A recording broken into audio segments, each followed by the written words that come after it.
서초구청장 뭐 많이 아실 텐데 이 지역은 국민의힘에서 후보를 내면 거의 당선이 되는 지역이거든요. 그렇죠. 공천이 당선인 예. 지역이니까 누가 공천되느냐? 그러니까 뭐 그 본선 해볼 필요도 없이 확정이 되는 거니까요. 그래서 보니까 처음에는 이제 권성동 의원, 장전 비서실장 통해서 얘기가 들어갔고 그 얘기를 할 때 어떻게 전달이 됐겠습니까? 이거 대통령 뜻이다. 라고 얘기를 했겠죠. 해서 이제 예. 박성중 당시 시당위원장에 전달했을 텐데 그 이제 그때는 그게 뭐 반신반의하면서 일차적으로 거절을 했던 것 같고 그러니까 이제 직접 전화를 했다는 겁니다. 예. 전 전성배 씨하고 아마 전성수 씨가 그냥 이름도 비슷하니까 같은 집안 사람일 수도 있겠다. 그런 생각- 가능성이죠. 예, 그런 이제 추정하시는 상상을 거죠. 좀 생각하면 좀 그런 것들도 있지 않았을까. 그래서 저는 어떤 네. 대통령의 설법대 후보였기보다는 아마 전성배 씨하고의 어떤 관계 때문에 전성수 아마 구청장이 그때 공천을 받을 수 있지 않았을까. 박성중 위원장 어떤 통화 녹취록을 보면 월등하게 그리고 압도적으로 여론조사 1위를 달리는 사람이 나오거든요. 그때 유정현 전 의원이라고 예. 18대 때 국회의원도 하고 우리 아나운서로 유명하신 분이 있었기 맞아요. 때문에 예. 그분을 제끼고 3등을 달리던 전성수 후보가 단수 공천이 될 수가 없거든요, 이게. 이제 강서구청장 공천에 이제 윤 전 대통령이 개입한 의혹 전해 들었는데 서초구청장에도 개입했다는 의혹이 나오고 있습니다. 과거에 윤 전 대통령이 공천 관련해서 한 얘기가 있었습니다. 한번 들어보겠습니다. 무슨 공천 얘기가 뭐 났길래 저는 그 당시에 공관위원장이 우리 정진석 비서실장인 줄 알고 있었어요. 그런 당에서 진행하는 공천을 가지고 제가 왈가불가할 수도 없고 저는 저 나름대로 그야말로 고3 입시생 이상으로 바빴던 사람입니다. 하면 이겁니다. 그러니까 권성동 의원이 박성중 당시 서울시당 위원장입니다.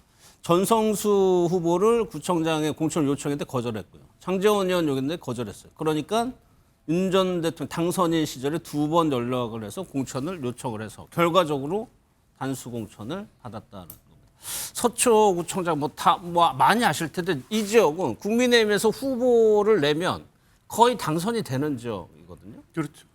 공천이 당선인 예. 지역이니까 누가 공천되느냐?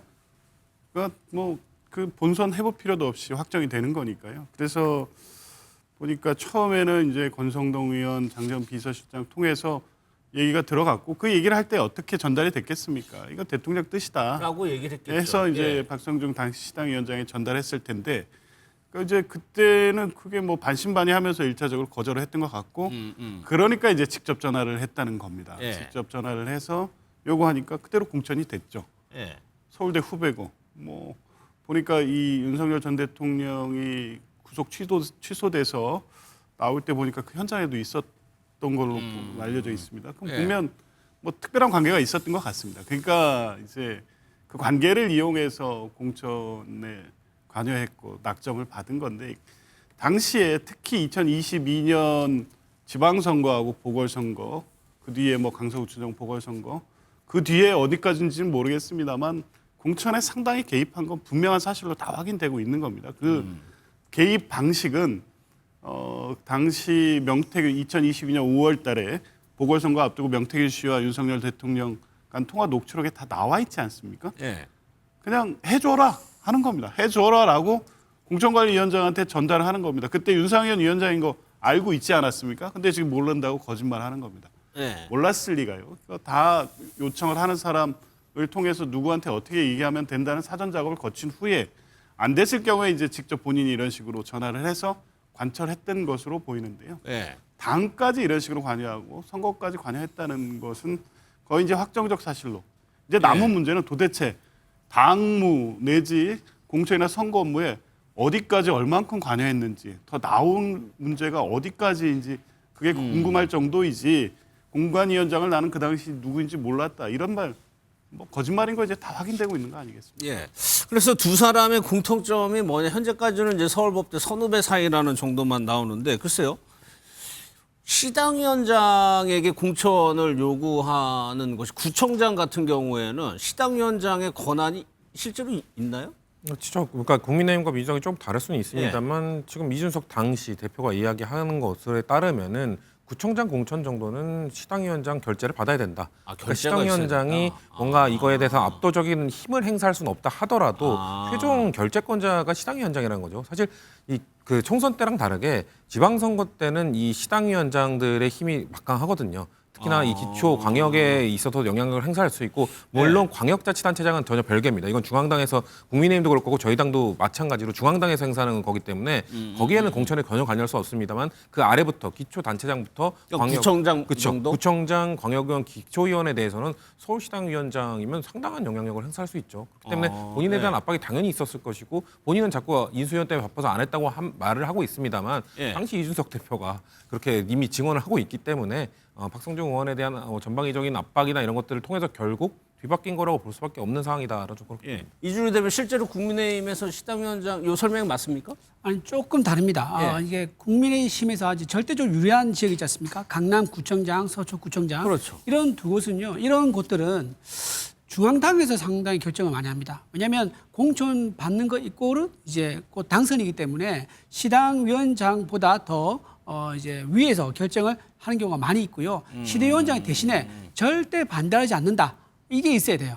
절대 반대하지 않는다. 당의 결정에. 그러니까 지금 이 대화 내용 제가 보기엔 그거 같아요. 이제 박성중 이제 서울시당 위원장이 전성수 후보에 대한 공천을 절대 반대하지 않는다. 그 입장을 좀 해달라라는 요청을 받았는데 그거 아마 거절한 것 같습니다. 그러니까 그 얘기는 만약에 당시 박성중 위원장 나 절대 안 된다라고 예. 하면 안 되는군요. 좀 어렵죠. 예, 좀 어렵죠. 그래서 어쨌든 그렇게 공천 줬을 경우에 당시에 확실시 되는 것은 시당 위원장보다는 중앙당에서 좀 더 공천권이 더 크다. 그렇게 말씀드립니다. 뭐 알려주세요.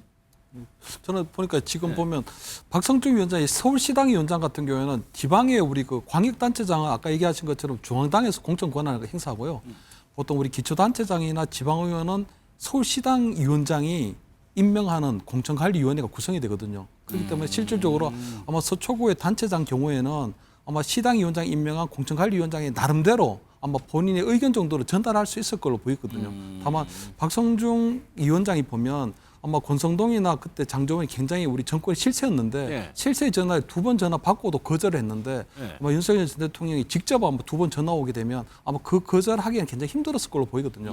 다만 저는 지금 보면 윤석열 전 대통령하고 전성수 구청장 어떤 직접적인 어떤 서울대 법대 후배라는 인연보다는 예. 저는 전성배 씨 좀 생각이 나더라고요 보니까. 그러니까 명태균은 김영선을 공천을 했고 아마 전성배는 보니까 전성배, 전성수 고향도 비슷하고 하기 때문에 저는 건진법사 전성배 씨가 보면 경북에 있는 도의원 또 경북에 있는 단체장을 공천시켜 주겠다고 해 그때 돈 받아봤던 것처럼 저는 전성배 씨하고 아마 전성수 씨가 그냥 이름도 비슷하니까 같은 집안 사람일 수도 있겠다. 그런 가능성이 이제 그런 이제 추정하시는 상상을 거죠? 좀 생각하면 좀 그런 것들도 있지 않았을까. 그래서 저는 어떤 네. 대통령의 설법대 후보였기보다는 아마 전성배 씨하고의 어떤 관계 때문에 전성수 아마 구청장이 그때 공천을 받을 수 있지 않았을까. 박성중 위원장의 어떤 통화 녹취록을 보면 월등하게 그리고 압도적으로 여론조사 1위를 달리는 사람이 나오거든요. 그때 유정현 전 의원이라고 예. 18대 때 국회의원도 하고 우리 아나운서로 유명하신 분이 있었기 맞아요. 때문에 예. 그분을 제끼고 3등을 달리던 전성수 후보가 단수 공천이 될 수가 없거든요, 이게. 그렇기 때문에 아마 그러한 여러 가지 것들이 있었지 않을까 이렇게 좀 상상을 예, 이준우 대표. 예, 저는 근데 이 건을 이재명 대통령 좀 참고해서 잘 보실 필요가 있다 생각합니다. 왜냐하면 이재명 대통령이 이번에 정원호 성동구청장에 대해서 노골적으로 SNS 올리면서 잘하는갑다라고 얘기했거든요. 예. 근데 대통령이 이렇게 직접 이름을 언급하면서 SNS에다가 잘하는갑다라고 했는데 민주당에서 어떻게 이 사람들 공천을 안 줄 수가 있습니까? 대통령 모습이 우습게 되죠. 만약 안 주게 되면은 그러니까 그런 것들이 나중에 작용을 분명히 한단 말입니다. 그래서 네. 이재명 대통령도 이 지금 윤석열 전 대통령이 공천 개입했다는 당무에 개입했다는 이 의혹 때문에 지금 수사를 받고 있는 것처럼 여기서 한 발 더 이재명 대통령이 나가서 발언을 하게 되면요. 예. 임기 끝나면 반드시 이 건으로 기소돼가지고 수사받을 수 있다는 것도 말씀드립니다. 이거 한 부분만 얘기 듣고 제가 넘어갈게요. 말씀드릴게요. 전성수 구청장은 단수 공천 받았잖아요. 방금 말씀하신 것처럼 내부 여론조사나 뭐 공개된 여론조사에서 3등 달리던 분이 1등을 제끼고 2등을 제끼고 단수 공천 받았기 때문에 문제가 된 거고 지금 정홍원 구청장은 각종 여론조사에서 민주당 후보 중에 1, 2위를 다투고 있는 사람입니다. 그렇기 때문에 그렇다 해서 뭐 대통령이 일 잘한다고 해서 갑자기 1등이니 단수 공천 주겠다도 할 것도 아니고요. 경선을 치러서 이루어질 것이기 때문에 대통령의 그 발언이나 이런 것들은 정홍원 구청장이 서울시장 경선에 참여해서 본인의 도전을 하는 데는 전혀 문제가 되지 않는다는 말씀 드리겠습니다. 알겠습니다.